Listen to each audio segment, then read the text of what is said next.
கன்னியாகுமரி, நெல்லை, தென்காசி மற்றும் தூத்துக்குடி உள்ளிட்ட 4 மாவட்டங்களில் இன்று கனமுதல் மிக கனமழை பெய்யும் என்று சென்னை வானிலை ஆய்வு மையம் தகவல் தெரிவித்துள்ளது. இது பற்றிய முழு விவரங்களை அறிவோம். எமது செய்தியாளர் தாயுமானவன் இணைகிறார். தாயுமானவன், வணக்கம். 4 மாவட்டங்களில் கனமுதல் மிக கனமழைக்கான வாய்ப்பிருப்பதாக வானிலை ஆய்வு மையம் குறிப்பிட்டிருக்கிறாங்க. மற்ற மாவட்டங்களை பொறுத்தவரையில், குறிப்பாக சென்னையை பொறுத்தவரையில் என்ன நிலவரம் இருக்கும் என்று எதிர்பார்க்கப்படுகிறது? முழு விவரங்கள் என்ன?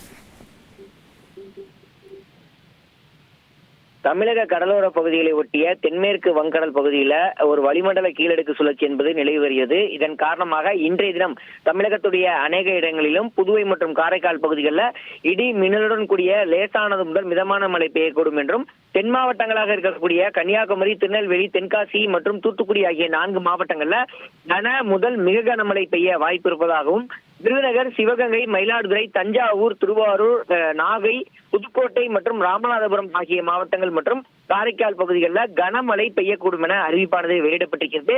இவ்வாறாக நாளைய தினம் வரை தமிழகத்தின் பல்வேறு பகுதிகளுக்கு கனமழை பெய்ய வாய்ப்பு இருப்பதா வானிலை ஆய்வு மையம் தகவலை வெளியிட்டிருக்கிறது.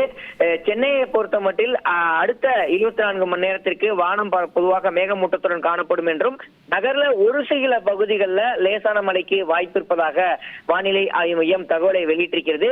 அதேபோல் வெப்பநிலையை பொறுத்த மட்டில் இன்று மற்றும் நாளை ஆகிய 2 தினங்களும் தமிழகத்தின் சில பகுதிகளில் அதிகபட்ச வெப்பநிலை என்பது 2 முதல் 3 டிகிரி செல்சியஸ் வரை குறையக்கூடும் என அறிவிப்பானது வெளியிடப்பட்டிருக்கிறது. நேற்றைய தினம் வரை வெப்பநிலை உயர்ந்த நிலையில் படிப்படியாக வெப்பநிலை குறையக்கூடும் எனவும், தமிழகம், புதுவை மற்றும் காரைக்கால் பகுதிகளில் அதிகபட்ச வெப்பநிலையில பெரிய மாற்றத்திற்கான வாய்ப்பு குறைவாக இருப்பதாக தகவல் என்பது வெளியிடப்பட்டிருக்கிறது. அதே சமயம் 13 முதல் 15 வரையிலான காலகட்டத்தில் மீண்டும் வெப்பநிலை அதிகரிக்கக்கூடும் என அறிவிப்பானது வெளியிடப்பட்டிருக்கிறது. விரிவான விவரங்களுக்கு நன்றி தாயுமானவன்.